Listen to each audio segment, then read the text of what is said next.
2018 সালের 5ই আগস্ট তখন নিরাপদ সড়কের আন্দোলন চলতেছে। ওই দিনই ফটোগ্রাফার শহীদুল আলম গ্রেপ্তার হন। আর আমাকে ডিজিএফআইয়ের কচুক্ষেতের অফিসে ফোন করে ডাকা হয়, বলা হয় চা খাইতে ডাকতেছে, কারণ আমার সাথে আলাপ আছে। তো যে কোনো জায়গায় সে আলাপ হইতে পারে, আমার বাসায়, অফিসে, কোনো কফি শপে, কিন্তু তাদের হেড অফিসে কেন? কোনো উত্তর নাই। আমি কইলাম অন্য জায়গায় আসেন, আমার অফিসে আসেন, বাসায় আসেন। এটা কফি শপে যাই, ওনারা যাবেন না, আমাদের চাপাচাপি করে ওই সন্ধ্যাতেই যাইতে হবে, ওনাদের অফিসে ঢুকতে হবে আমারে।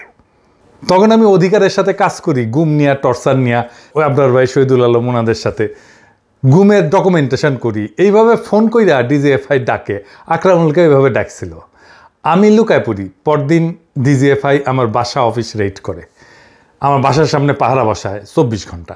বাসার লোক বাইরে গেলে তারে ফলো করে। যাই হোক, 5 মাস আমি নানা জায়গায় লুকায় থাকি। এই ছবিটা আমার পরিবারের সাথে শেষ ছবি দেশে। আগের দিন 4 আগস্ট আমার বাবার সাথে আর শেষ দেখা হয় নাই।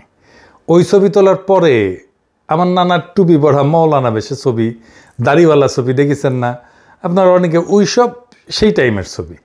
আমাদের নিয়ে বিখ্যাত পত্রিকা টেলিগ্রাফ স্টোরি করে ওই অগাস্ট মাসে। আমাদের দুনিয়ার কাছে প্রমিনেন্ট ব্লগার হিসেবে পরিচয় করায় দেয়। ভয়েস অফ আমেরিকা ছাপে, আরও অনেকেই ছাপে। যাই হোক, তারপরে 5 মাস পরে আমি ব্যাংকক হইয়া প্যারিসে আসি। এই আলাপ আর দীর্ঘ করি না। আমি সেই কষ্টের যন্ত্রণার ইতিহাস আপনাদের বলতে চাই না, কিন্তু আমি ভয়াবহ সময় পার করছি। সব কিছু শেষ হয়ে গেছে। আমার বাংলাদেশের সমস্ত ক্যারিয়ার ডুম হয়ে গেছে। বাংলাদেশে একটা ব্যবসা ছিল, খুব ভালো ব্যবসা ছিল, সেটা ধ্বংস হয়ে গেছে। এইখানে চলতে পারি না, অনিশ্চিত ভবিষ্যৎ। কি করব, কোথায় থাকবো, এ বয়সে চাকরি খুঁজে পাবো কিনা জানি না। একের পর এক চাকরির দরখাস্ত করি, ডাকে না।